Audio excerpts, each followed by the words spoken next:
Bonjour et bienvenue dans ce podcast de développement de soi. Embarqué dans un voyage intérieur et introspectif. Je vous invite à allumer la lumière de votre conscience pour observer vos phénomènes intérieurs, les reconnaître, les connaître, car ils régissent aussi bien souvent vos perceptions du monde extérieur. Grâce à ce travail de conscience lumineuse, passer de l'introspection à l'action, de la connaissance de soi à la réalisation de soi, en plein alignement avec qui vous êtes vraiment. Je m'appelle Romain, formateur et coach aux multiples passions et expertises, et avec mes outils variés, tels que le coaching, la programmation neurolinguistique, la sophrologie, la méditation, l'hypnose, l'equi-coaching, le reiki ou encore le bilan de compétences, je vous accompagne de manière personnalisée, sur mesure, dans votre développement personnel ou professionnel. Pour cheminer vers vos objectifs, révéler vos ressources et dépasser vos obstacles. En tant qu'ancien cavalier professionnel de saut d'obstacles, croyez-moi, ça me connaît. Retrouvez tout ce que je propose sur romainbamaison.fr. Très bonne écoute. Bonjour, bienvenue dans ce nouveau podcast à propos de la question de l'être, du faire et de l'avoir aussi un petit peu. En fait, récemment, j'ai eu une prise de conscience et je me suis rendu compte que j'étais beaucoup dans le faire. Qu'il y avait en fait une sorte de course effrénée parfois autour du faire. Et j'ai récemment pris conscience que c'était là, que j'étais parfois plus dans le faire que dans l'être. Et je me suis alors posé la question de pourquoi. Pourquoi j'ai besoin de faire autant? Pourquoi on a besoin de faire autant? Pourquoi parfois on tombe dans la surenchère du faire? Faire toujours plus, faire toujours mieux, faire différemment. Bien souvent, comme beaucoup de choses, ça va chercher une source dans l'enfance. Ça, je vous apprends sans doute rien. Par rapport parfois à la place qu'on a voulu prendre dans la fratrie ou dans la famille, tout simplement. Il se peut parfois que dans un certain système d'éducation, en tant que petit enfant, on ait eu l'impression que être, c'était pas suffisant et qu'il fallait faire pour trouver sa place. On est aussi dans une société où l'amour se marchande d'une certaine manière. Pas entièrement, bien sûr, et Dieu soit loué, mais à l'école, avec nos parents, on a vite compris que l'amour, les félicitations, les cadeaux, les gentilles attentions se méritaient.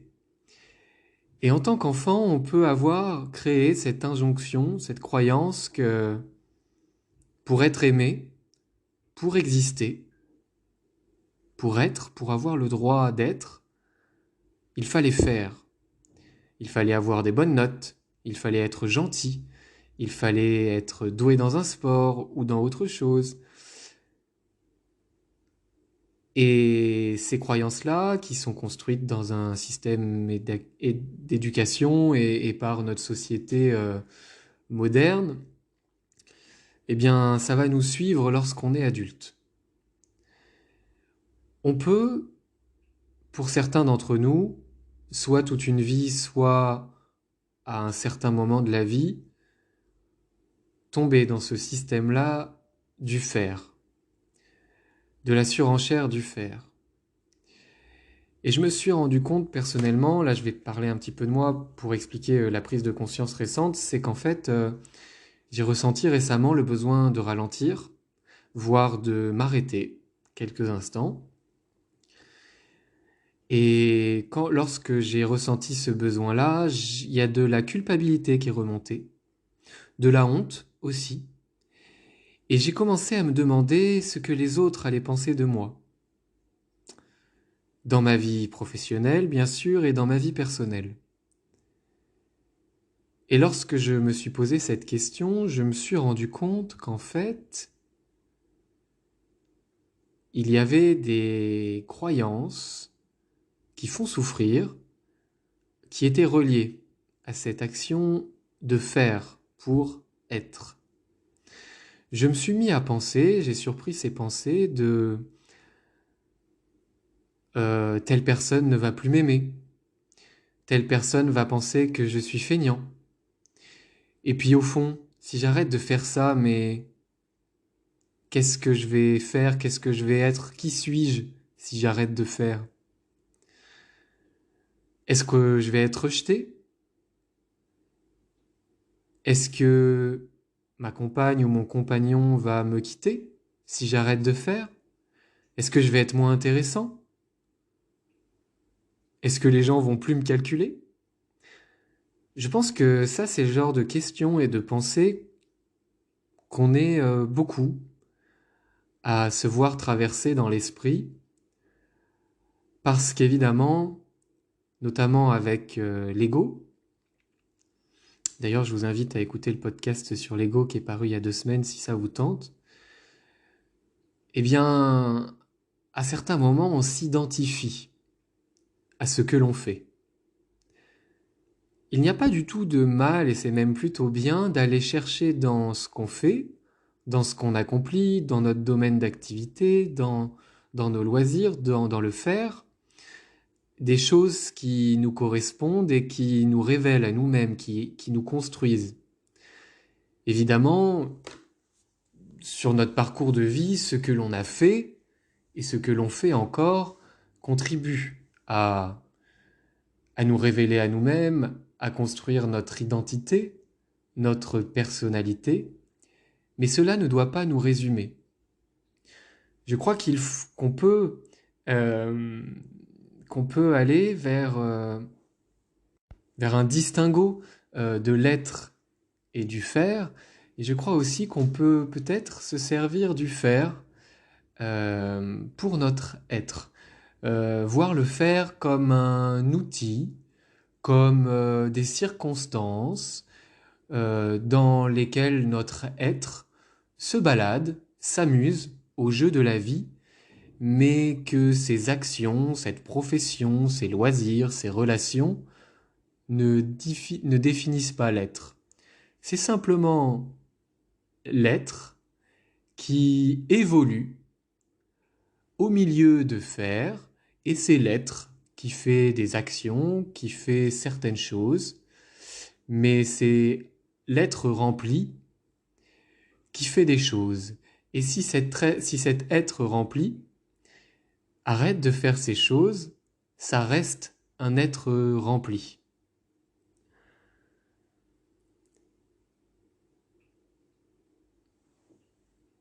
Bien sûr, on a été bercé par cette injonction sociétale de il faut souffrir pour réussir, il faut travailler dur pour réussir.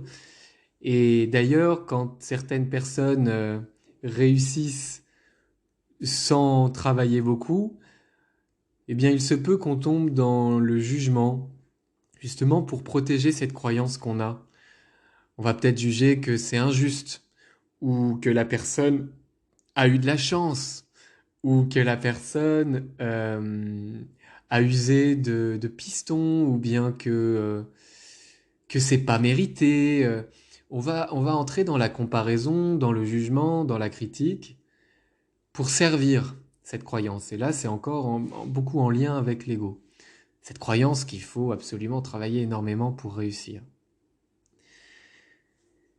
Ce qui est dangereux dans cette croyance de faire pour être, c'est la surenchère, et c'est le fait qu'en fait ça ne s'arrête jamais. D'ailleurs, je crois qu'on est beaucoup à avoir fantasmé un jour l'atteinte d'un objectif, en se disant que ce jour-là, lorsqu'on aura réussi ça, ou lorsqu'on aura acquis cela, on sera le plus heureux du monde. Et puis, lorsqu'on l'a eu, lorsqu'on a réussi, lorsqu'on a eu ce diplôme, lorsqu'on a eu ce travail, lorsqu'on a eu cette relation, on se rend compte qu'en fait, on n'est pas plus heureux. Et on s'en va chercher un nouvel objectif. Pour croire encore que le bonheur se situe ailleurs, qu'il se situe dans le faire ou dans l'avoir. Et on est beaucoup à prendre conscience à un moment donné qu'en fait, bien sûr, le bonheur, il est ici et maintenant, et parfois on arrive à être dans l'ici et maintenant et c'est magnifique. Et puis il y a cette psychologie humaine, ce cérébral, ce mental, qui fait que il y a toujours, ou bien souvent, des projections dans notre tête, des pensées qui nous poussent à réfléchir au passé, à l'avenir, à faire des scénarios, à générer des envies. Et c'est pas mal, c'est pas bien, c'est humain. Et ça nous sert évidemment pour avancer, pour nous réaliser, pour planifier, pour anticiper des loisirs, des objectifs professionnels et autres. Mais le risque effectivement de tomber dans le fer et de se perdre dans le fer, c'est de tomber dans une course effrénée où l'on ne va jamais marquer l'arrêt, parce qu'on est persuadé qu'on ne doit pas s'arrêter de faire tant qu'on n'a pas atteint l'objectif. Et là d'ailleurs, petit astérix, pour être pleinement efficient, et même pour être performant, il est nécessaire de marquer des temps de pause, de marquer des temps d'arrêt pour se régénérer, pour faire le bilan, ou simplement passer un moment d'oisiveté où l'esprit va aussi pouvoir se régénérer loin de toute pression mentale dans le rien faire. Et parfois, c'est dans le rien faire qu'on se permet d'être. D'ailleurs, la crise du Covid et les confinements multiples ont été une vague de conscience à ce propos-là où eh bien, on a été forcé d'arrêter de faire et on a été beaucoup à s'interroger sur notre être profond. Il y a eu des reconversions, il y a eu plein de choses, plein de changements, vraiment à travers ces phases introspectives, parce qu'on a arrêté de faire. On s'est posé la question du sens de notre être, du sens de la vie et de ce que l'on veut incarner dans la vie. Pour certains, on s'est rendu compte que finalement, le temps passait plutôt vite lorsqu'on faisait rien. Alors qu'avant, dans cette course effrénée du faire, avant cette crise d'arrêt du Covid, ça pouvait paraître presque angoissant de ne rien faire, et on aurait pu penser qu'une journée était tellement longue si on ne travaillait pas. En fait, on s'est rendu compte que le temps passait aussi vite, sinon plus vite, et qu'on était déjà bien occupé à être. Donc là, l'invitation de ce podcast, c'est ne pas arrêter de faire, bien sûr, puisque c'est le propre de l'humain d'avoir envie de faire et d'accomplir, mais c'est plutôt de partir de l'être, de partir d'une intention, d'une volonté d'incarnation. Et avant cela, je crois que la première étape, c'est de prendre conscience, lorsqu'on est dans la course effrénée du faire, lorsqu'on est happé par le faire, lorsqu'on se perd dans le faire. De prendre conscience de waouh, ok, là, c'est la surenchère, je suis en train peut-être de m'épuiser. Et ensuite, une fois qu'on a pris conscience de ça, marquer un temps de pause, bien sûr, s'arrêter, s'autoriser au repos, ça me fait bailler, s'autoriser au ne rien faire, et puis se poser peut-être la question si on en éprouve le besoin ou si on observe certaines pensées, croyances, injonctions. Se poser la question de qu'est-ce qui est en train d'être dit dans notre tête, dans ma tête, à propos de ce fait de arrêter de faire. Je vous l'ai dit au début du podcast, moi ça a été qu'est-ce qu'on va penser de moi, j'ai culpabilisé, j'ai eu honte, j'avais l'impression qu'on n'allait pas m'aimer, que j'allais perdre tout intérêt aux yeux des autres. Et du coup, ben là, j'ai replongé dans l'enfance et je me suis rendu compte à un certain moment, j'ai presque voulu m'acheter une existence dans le faire, prendre une revanche, vous savez, cette fameuse réussite, revanche, où on va se dire, ils vont bien voir ce qu'ils vont voir les autres, rira bien qui rira le dernier. Voilà, à un certain moment de notre vie, cette croyance-là, là où l'ego a pris le relais par le faire, eh bien ça nous a peut-être servi, ça nous a peut-être permis de surmonter des épreuves, de surmonter certaines pressions, d'évoluer dans le milieu scolaire, qui n'est pas un milieu facile, ou dans le milieu familial. Mais il y a un moment, je crois, où on va tous être à un carrefour de notre vie, où on va se devoir se poser la question du faire et de l'être. Et donc je le disais, une fois qu'on a pris conscience de cela, eh bien, on peut aussi considérer que chacun va à son rythme. Et que, au fil de la vie, pour une même personne, il y a plusieurs rythmes. Il y a certaines périodes de vie où on va beaucoup être dans le faire, où ça va être un petit peu intense et on va faire beaucoup. Et après, on peut s'autoriser à un moment de pause. Ça ne veut pas dire qu'il faut constamment attendre d'avoir atteint l'objectif pour faire une pause, puisque je l'ai dit, la pause, l'oisiveté, le repos, la régénération est au service de notre chemin. Mais ça veut dire que parfois, oui, il y a des journées ou des périodes où on va faire beaucoup, mais restons dans l'être. Restons conscients qu'on est un être qui est en train de faire et qu'on ne fait pas pour être. Je crois que c'est important de considérer le rythme de chacun et les différents rythmes qui se succèdent dans la vie, tout simplement. Ensuite, je crois qu'on peut réfléchir à un équilibre entre être et faire. Là, vraiment, c'est partir effectivement de l'être.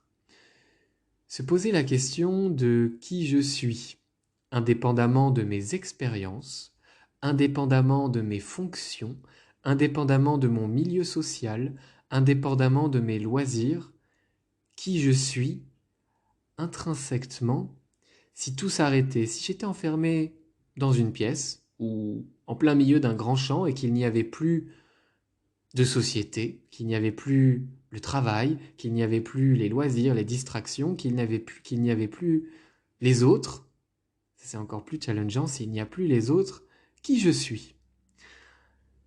Et souvent, c'est intéressant quand on fait par exemple des entretiens d'embauche. Moi, quand je reçois des candidats en entretien et que il m'arrive de poser la question de qui êtes-vous? Eh bien, souvent, on a cette tendance à aller directement sur ce que l'on fait. C'est marrant. Et en même temps, c'est la société qui nous a poussé à nous définir à travers ce que l'on fait. Donc, on peut faire cet exercice, effectivement, de se poser la question de qui je suis.